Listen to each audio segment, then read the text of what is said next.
Olá! As lesões por efeitos repetitivos, LER, ou os distúrbios osteomoleculares relacionados ao trabalho, DORT, como são denominados pela Previdência Social, constituem-se um dos mais sérios problemas de saúde enfrentados pelos trabalhadores no Brasil e no mundo. Para trazer mais esclarecimentos sobre o assunto, entrevistamos hoje no Vitalidade o médico Eric Hendriksen Carvalho, cirurgião de mão e microcirurgião. Ele é membro titular da Sociedade Brasileira de Ortopedia e Traumatologia e da Sociedade Brasileira de Cirurgia da Mão. Dr. Eric, então, seja muito bem-vindo ao nosso programa. Acertei o sobrenome? Sem dúvida. Doutor, para começar, o nosso programa tem essas denominações, né? DORT, LER, também tem uma outra que é a lesão por trauma acumulativo, que eles chamam, né? A LTC. É tudo a mesma coisa ou são doenças diferentes, se é que eu posso chamar assim? A LER, na verdade, não é uma doença. Na verdade, nós comumente chamamos elas talvez de uma síndrome. Seria um conjunto de sinais e de sintomas, na verdade, que o trabalhador tem, né, podendo ser relacionado ao trabalho ou não. Né? Tem hoje em dia muita repercussão e muitas perguntas até no próprio consultório. O paciente chega no consultório e diz assim, doutor, eu sou um digitador, ou eu tenho LER.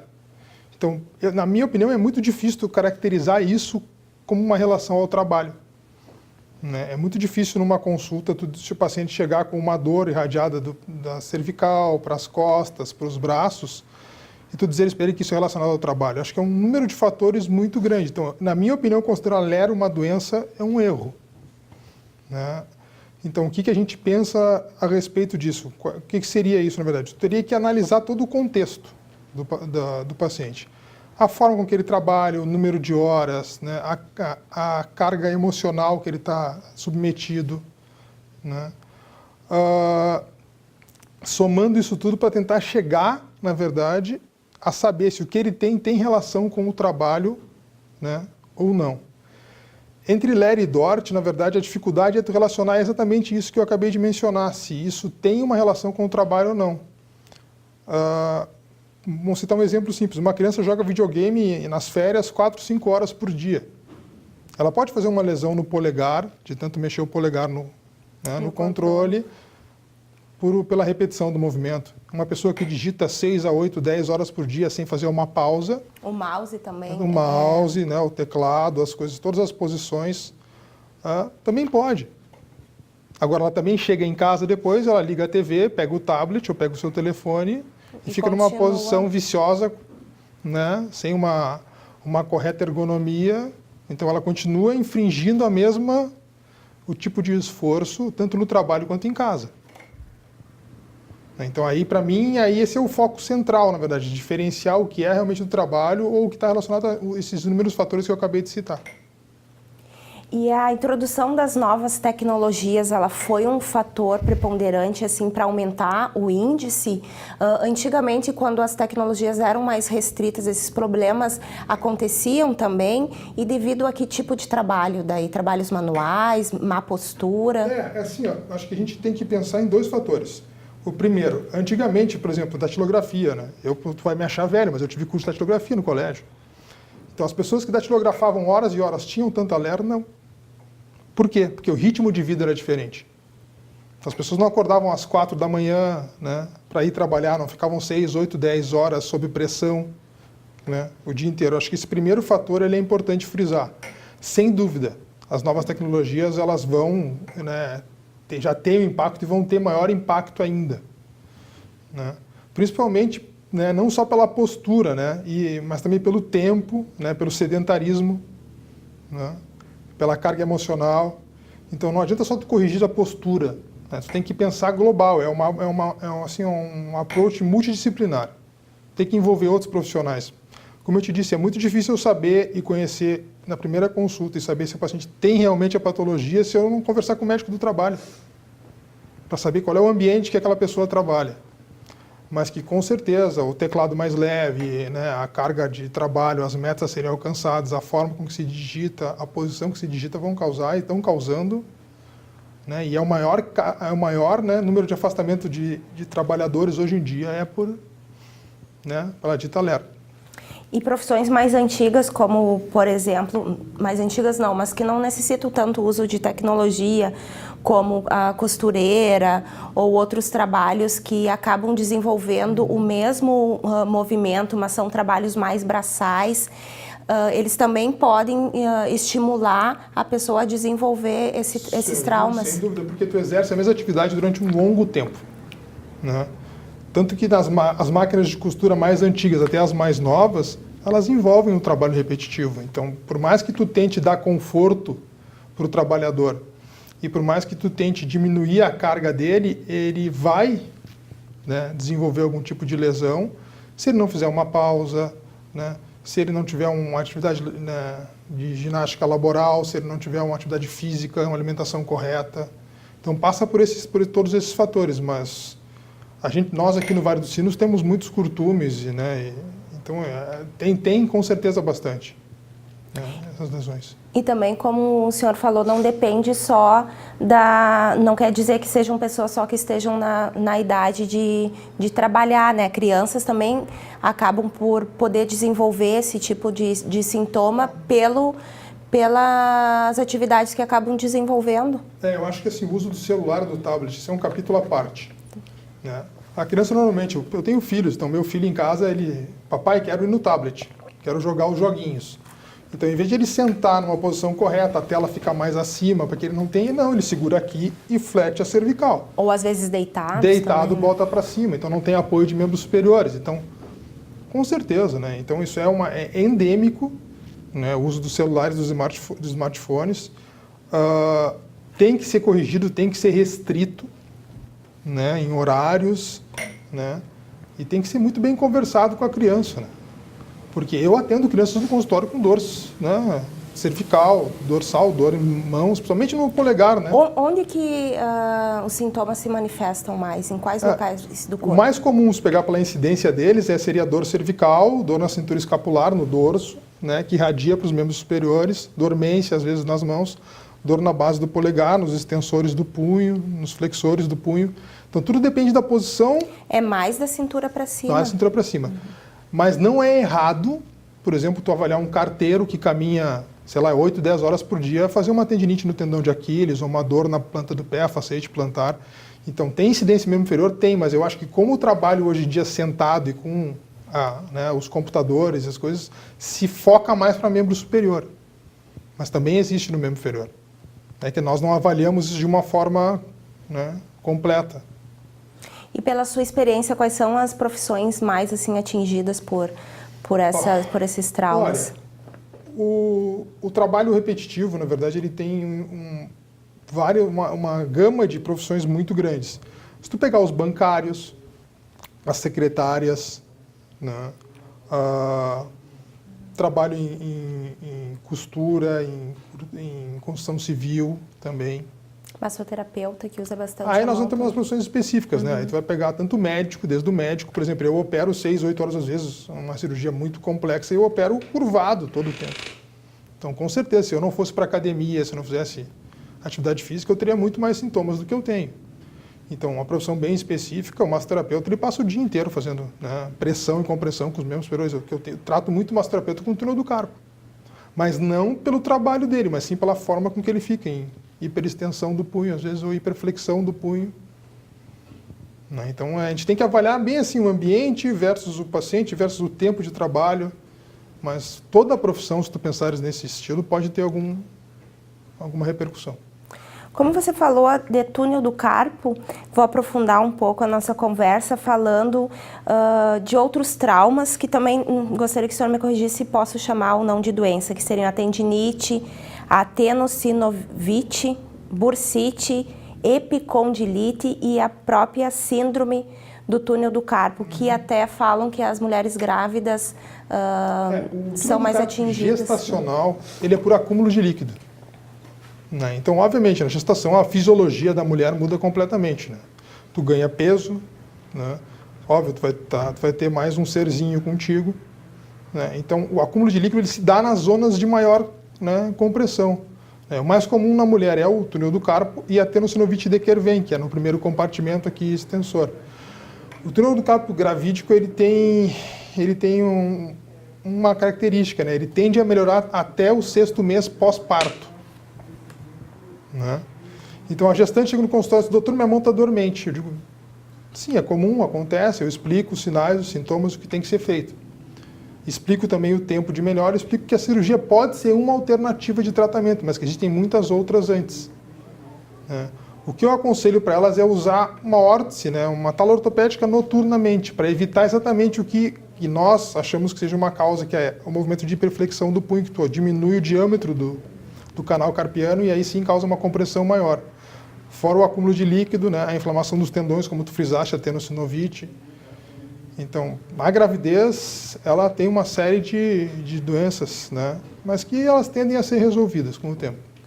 E a bursite é bem conhecida também, né, doutor? A bursite, assim, ela pode... O que é a bursa? Na verdade, a bursa é uma bolsa de líquido. Existem várias bursas, tanto no joelho, no ombro, no cotovelo, né? Então, a bursite mais comum que nós tratamos ela é no ombro, né? E a bursite é um sinal de alguma inflamação, é o sinal que tem alguma coisa acontecendo. Né? Então, se nós relacionarmos a doença ocupacional, por exemplo, ao trabalho, sabemos que os movimentos acima da linha média, acima de 90 graus, eles podem causar uma maior inflamação dos tendões, e aí podem predispor a se ter uma bursite também. E pode começar, por exemplo, com uma tendinite e depois ir aumentando a área lesionada? Pode, claro que pode. A bursite, como eu te disse, ele é um sinal. Ele é um acúmulo de líquido numa bolsa inflamatória, quer dizer, está se produzindo mais líquido dentro da articulação. A tendinite pode ser uma causa dela, né? O trauma pode causar bursite? Pode, mas é menos comum. Né? E a tendinite seria o início? Na verdade, se tu pensar no processo do ombro, especificamente, tu vai ter uma inflamação do tendão inicialmente, né? Então seria uma tenossinovite, uma tendinite, né? A partir daí ele vai evoluir para uma tendinose, que é uma degeneração do tendão, e aí evoluir para uma ruptura. Então essa seria uma patologia, né, numa ordem sequencial. A bursite é mais um sinal, por exemplo, começou a doer muito o ombro, tu faz uma eco e tem bursite. Só a bursite? Acho que aprofundar a investigação é interessante, pedir uma ressonância magnética, saber se esse tendão tem algum acometimento, saber o que se faz durante o dia, como tu pode prevenir isso, né? Como remediar inicialmente, depois prevenir novo acontecimento. Aí entra o trabalho do fisioterapeuta, que é importante, né, do educador físico, que é importante. Acho que cada um na sua área, né? Todos trabalhando para um resultado conjunto, né? Também nós temos aqui outras doenças que seria o dedo em gatilho, mialgias, né? Que afetam os músculos, nervos e tendões dos membros superiores. Se tu pegares o sintoma principal, né? Como nós estávamos conversando sobre Lero, o sintoma principal é a contratura muscular da cintura escapular. Quem é que não tem uma dor no pescoço, né, no trapézio? A cintura escapular. A cintura escapular envolve toda a articulação, né, tanto da escápula, clavícula, né, na frente, toda essa musculatura que fica ao redor da coluna cervical.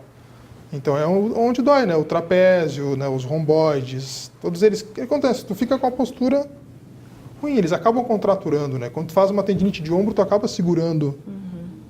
Então o principal sintoma seria essa, né, as contraturas. Os pontos em gatilho, que se chamam, né, da síndrome dolorosa miofascial, que são contraturas localizadas, específicas. Esse seria o principal sintoma. Né? E como saber diferenciar, doutor, assim, se é um trauma mais sério, assim, ou uma dor por pressão, seja psicológica, ou uma coisa mais simples, assim? Acho que a primeira questão é a avaliação dos sintomas. Tu não consegue isso numa consulta só. Tu vai pelas queixas do paciente, solicita exames, tu, né, conversa com ele, tenta conversar com o médico do trabalho e vê, né, avalia o contexto todo dele. Mas o sintoma, normalmente, de uma doença mais grave, ele é mais pronunciado. Né? E o que eu sempre costumo avaliar, na verdade, é tentar avaliar o perfil psicológico do paciente. Saber se tem um transtorno depressivo associado, saber se essa depressão está causando alguma coisa além, né, disso, se o sintoma está sendo amplificado por se ter um transtorno depressivo ou um transtorno de ansiedade, que para mim é o grande mal hoje em dia, a ansiedade. Né? A gente pensa no resultado que tu tem que, até para nós mesmos, os médicos hoje em dia, tu tem que ter um resultado e às vezes tu não alcança ele. Então, isso te gera uma ansiedade muito grande, né? E gera ansiedade em todo o trabalhador, né? Hoje em dia, a incerteza econômica, saber como vai ficar. Então, descartando essa parte, né? Você tem que descartar a primeira parte orgânica, né? Primeiro saber se tem alguma coisa. Se eu tive um trauma, ou se eu realmente fiz uma tendinite, uma tenossinovite, para depois tentar chegar nessa segunda parte. Mas os sintomas mais, assim, tipo a dor, uma dormência maior, uma incapacidade, uma perda de força. Então, sintomas mais pronunciados denotam alguma doença em um caráter um pouco mais grave. Doutor, chegamos então ao final do nosso primeiro bloco. Conversamos no Vitalidade sobre lesões por esforço repetitivo. Nós estamos na TV Câmara, canal 16 da NET. Vamos a um breve intervalo e voltamos já.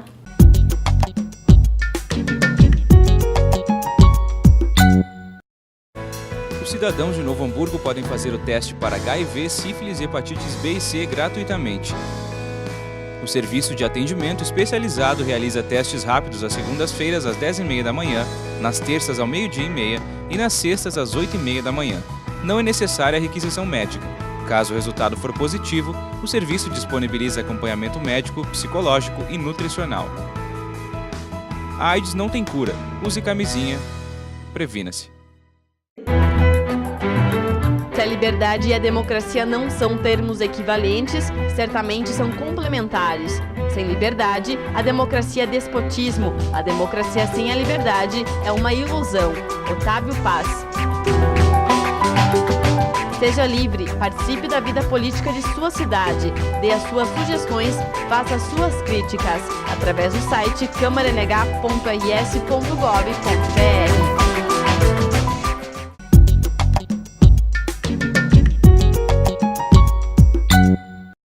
Estamos de volta ao estúdio da TV Câmara, canal 16 da NET. Hoje conversamos no Vitalidade sobre lesão por esforço repetitivo, LER, com o médico Eric Hendricksen de Carvalho, microcirurgião e cirurgião de mão. Doutor, então falando um pouco agora sobre como evitar e sobre os tratamentos, então, tanto das lesões por esforço repetitivo quanto dessas outras doenças como bursite, tendinite, túnel do carpo, então. O que a gente pode fazer no nosso dia a dia ou que podemos incorporar, né? Tanto para mim, por exemplo, que nunca tive nenhum desses sintomas, como para as pessoas que têm crises, posso chamar assim, não sei ainda se há um tratamento definitivo, né, mas que durante certo tempo sofrem mais com essas lesões, depois dá uma acalmada. Então, o que a gente pode fazer? Acho que a prevenção é o primeiro caminho. Né? Não deixar chegar a ter a patologia, né? Identificar os fatores causadores disso, né? Se tu pegar a lesão por esforço repetitivo, onde é que ela tem menos incidência? Nas grandes empresas onde foi assim, verificado que o meio de trabalho era um causador. Então eles corrigiram, deram mais conforto, né? Pensaram bastante na posição da cadeira, da mesa, do fone, né? Do teclado, do mouse, né? Para a pessoa do dia a dia, né? Cuidar a postura ao levantar objetos, né? Evitar uma flexão do tronco excessiva, né? Pensar na atividade física como algo permanente, né? Mesmo as gestantes é importantíssimo. Há exercícios mais recomendados que outros, por exemplo? Depende da atividade que a pessoa exercia previamente, né? Se tu perguntar para um médico, na verdade, o que ele vai querer que tu faça com uma gestante, uma atividade de baixo impacto, por exemplo, mas isso não é necessariamente o correto, né? Existem gestantes que malham, fazem academia até 39 semanas, outras que não fazem tanto. Então depende primeiramente de cada pessoa, né?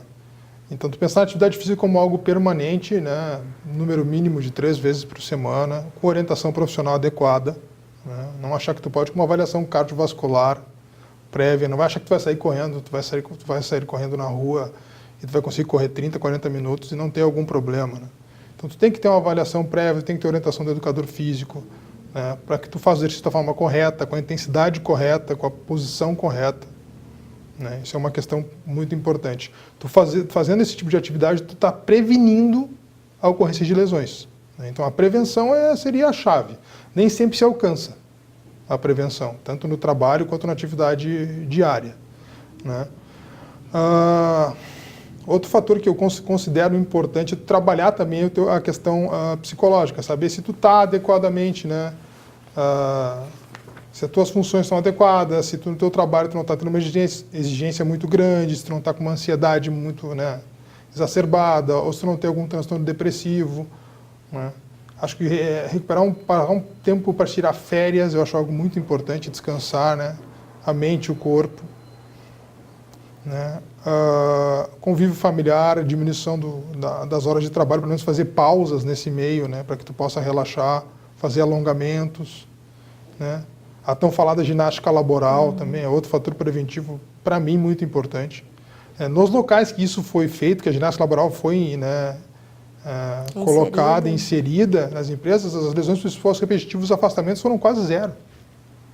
Então, com uma mínima, às vezes tu digita muito, coloca uma janela para a pessoa enxergar o céu, a rua, para que ela possa se levantar, fazer um alongamento, caminhar.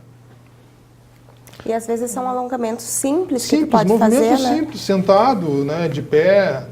Então, é aí que entra a equipe multidisciplinar. O fisioterapeuta, o educador físico, o médico do trabalho, terapia ocupacional. Né? Uma série de atividades que podem ser feitas e que podem modificar o curso, né, de evolução dos sintomas. Basicamente, assim, é isso. E o tratamento não necessariamente precisa ser uma cirurgia. Tem várias etapas até chegar a ela, ou é caso a caso? É caso a caso, né? Por exemplo, se tu pegar um paciente que nós falamos com um túnel do carpo, por exemplo, tu tinha falado antes, é muito difícil eu dizer que o paciente do túnel do carpo seja pelo esforço repetitivo. Né? Então, tu avalia o paciente, por exemplo, se ele tem sintomas muito importantes, noturnos, despertar à noite, perda de força, sabe?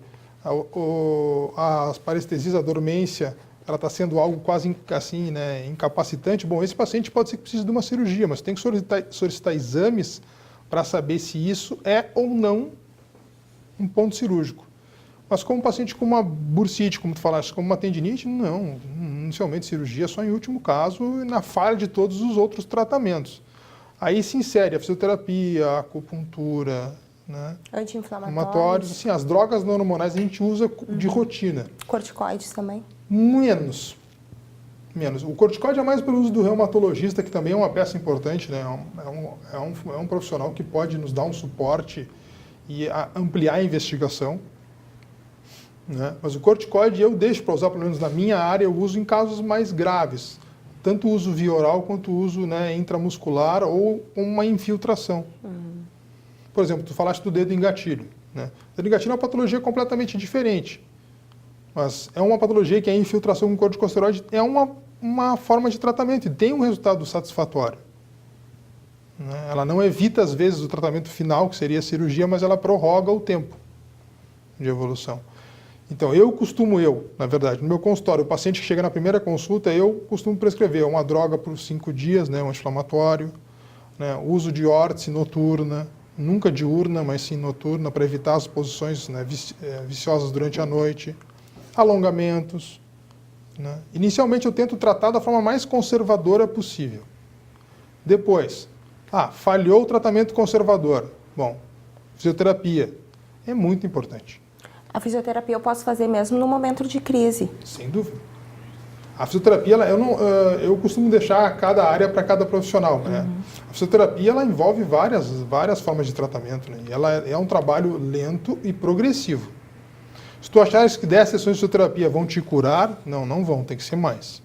E se tu não parar o que está causando o teu problema, tu não vai estar perdendo tempo no fisioterapeuta. Ele vai melhorar os teus sintomas, né, com o trabalho dele, mas ele também não vai conseguir curar porque tu continua exercendo a própria atividade. E daí o que seria o recomendável, por exemplo, tu trabalha o dia inteiro na frente de um computador, digitando, trabalhando com mouse e se depara com um trauma desses? O indicado é afastamento do trabalho ou tu consegue, como continuar desenvolvendo aquela mesma atividade, né? Por exemplo, se a tua profissão é aquela, né? E fazendo o tratamento. Bom, esse é um problema recorrente. Essa é a pergunta que a gente tem que responder toda vez que o paciente vai à consulta. Eu tento inicialmente modificar a postura no trabalho. Eu, junto com o fisioterapeuta, com o médico do trabalho, nós tentamos modificar a postura no trabalho. Às vezes só a modificação de postura e a introdução de uma ginástica laboral, de alongamentos, de pausa, melhoram muito os sintomas. Mas depende do estágio de doença que esse paciente está. Por exemplo, o paciente que chegar com sintomas muito avançados, dificilmente tu vai conseguir, só modificando o ambiente, que ele melhore. Aí um afastamento do trabalho temporário ajuda. Ajuda. Não que o paciente tenha que entrar em benefício ou fazer as coisas ou ficar meses fora do trabalho. Não são todos os pacientes que precisam disso. São casos bem especiais. Mas um afastamento temporário para que o paciente possa descansar e na volta já tenha uma mudança ergonômica para que ele possa ter mais conforto e trabalhar com melhor condição é importante. Mas aí nós batemos um outro ponto. O investimento da empresa, há interesse de mudar a posição ergonômica, ou há como mudar espaço físico, forma, local. Então é um trabalho que envolve muitos profissionais. Mas como eu te disse, o afastamento é só em casos de extrema necessidade. E é preciso pela parte da empresa investimentos muito altos ou de repente normalmente gestos mais simples podem já auxiliar? Porque assim, o que acontece? Normalmente o cara trabalha naquela cadeira sentado todo dia. Se não é uma cadeira confortável, ele vai ter problemas. Fica no telefone, com o telefone comumente aqui no lado do... Bom, um fonezinho ele é barato, ele não é caro. Para que ele possa ficar ali. Às vezes as mesas são curtas, né? Então às vezes tu não consegue realmente posicionar o computador, a tela mais alta, né? Que fique no limite superior da cabeça. Não consegue, então não são investimentos muito caros, mas eles vão reduzir o teu custo com gasto, com plano de saúde, com gasto com afastamento, com contratação de outro profissional. Então, às vezes, tem que avaliar o custo-benefício, né? Não são extremamente caros, né? Tu não precisa comprar um computador de última geração, ou comprar um telefone muito mais moderno. Às vezes, as adaptações são práticas. Você falou ali no meio da conversa sobre formas viciosas durante o sono. O que a gente costuma fazer? É a forma de dormir? Exatamente. Ou, aí nós vamos entrar numa questão um pouco mais do pessoal que trabalha a coluna, né? Nós, na mão, o que acontece? Muitas vezes as pessoas dormem e fazem a hiperflexão, né, do punho. Né? Por que a pessoa desperta à noite com o túnel do carpo? Porque ela põe em posição e que ele está mais comprimido o nervo. Ele vai ter mais dormência e vai acordar. Né? Por exemplo, a pessoa que tem epicondilite, né, que nós não chegamos a falar muito nisso, né, que ela envolve uma fisiopatologia, né, a forma dela é diferente das outras patologias inflamatórias. Né? Pode explicar, fica à vontade. Então, por exemplo, a pessoa acorda pela manhã com dor. Por quê? Porque ela flete, porque ela estende, porque ela usa aquela musculatura. Então, ela vai acordar pela manhã com dor. É como tu dormir de bruços, por exemplo. Vai acordar com dor lombar pela manhã. Então, corrigir a porção do sono, por exemplo, aplicar a ergonomia durante o sono. Né, durante a noite, é importante. Tu ter um colchão adequado para o teu peso, tu dormir às vezes com uma almofada ali no meio das pernas para evitar que tu tenha um maior esforço da musculatura lombar, né, diminuir, né, às vezes a gente se mexe muito à noite, tentar diminuir, né, mas cada pessoa está acostumada de uma forma, então tu mudar isso envolve, na verdade, uma conscientização inicialmente do que tu está fazendo errado, e às vezes tu só consegue fazer isso quando tu tens algum problema. Então, tu já está aplicando um pouco de ergonomia se tu fazes isso, né? Aplicar um colchão adequado, uma posição melhor. Mas a gente só consegue identificar isso quando tem sintoma. Doutor Eglis, que estamos chegando ao final, então, do nosso programa. Para deixar uma mensagem para quem está nos assistindo agora pela TV Câmara, canal 16 da NET, também nosso programa no YouTube, né? E também para quem quiser mais informações, como pode fazer para contactar o senhor, seu consultório, né? E falar um pouquinho se há cura, né, ou se só remediação do problema e o que as pessoas podem fazer para ter uma melhor qualidade de vida, mesmo sofrendo de algumas lesões como essa. Primeiro, eu agradeço a oportunidade de estar aqui, né? É uma questão muito ampla, a gente não tem como abordar tudo num pouco tempo de explanação. Claro que existe cura, né? A prevenção seria o ideal, mas o tratamento adequado ele leva à cura. Né? A interrupção do fator causador é algo muito importante, né? Nas lesões por esforço repetitivo. E eu acho que sempre que se tiver um sintoma, tu tem que procurar um especialista, procurar alguém que entenda especificamente disso que tu está, né, passando nesse determinado momento, né? E a partir daí procurar uma solução, né? Quem quiser me contatar, eu tenho a minha página no Facebook, Dr. Eric Carvalho, né? O meu consultório fica na Bento Gonçalves, aqui no centro, número 1936. Aqui em Novo Hamburgo. Aqui em Novo Hamburgo, né? O telefone é 3097-2251. Né? E eu estou à disposição, né, para receber a todos. Mais alguma dica, uma mensagem final? Então, que cuidem da saúde não com contexto só físico, né? Que é na saúde como um todo, né? Desde o seu dia a dia, da alimentação, da prática de atividade física, do trabalho, né? E que nós somos o reflexo do que nós fazemos. Se nós cuidarmos da gente, eu acho que a gente tem chance de ter uma qualidade de vida bem, assim, aceitável. E lembrar que cuidar durante todas as fases da vida, né? Desde criança até a fase idosa, né? Porque são traumas que podem ser adquiridos em qualquer faixa etária. Né? Em qualquer faixa etária, de qualquer trabalho, né? E é cada vez mais comum, né? Eu acho que o cuidado ele tem que ser diário, né? Para cada um de nós. Muito obrigada, então, pela sua participação aqui no nosso programa Vitalidade, pelos importantes esclarecimentos que nos trouxe e trouxe para toda a comunidade aqui. Eu que agradeço. Obrigado. Nosso programa chegou ao fim. Conversamos nessa edição do Vitalidade sobre lesão por esforço repetitivo com o médico Eric Hendricksen de Carvalho, cirurgião de mão e microcirurgião. Ele é membro titular da Sociedade Brasileira de Ortopedia e Traumatologia e da Sociedade Brasileira de Cirurgia da Mão. Esse programa será reprisado pela TV Câmara, canal 16 da NET, e também você pode assistir essa e outras edições do Vitalidade no YouTube, pelo youtube.com/TV Câmara NH. Muito obrigada pela sua audiência e até o próximo programa.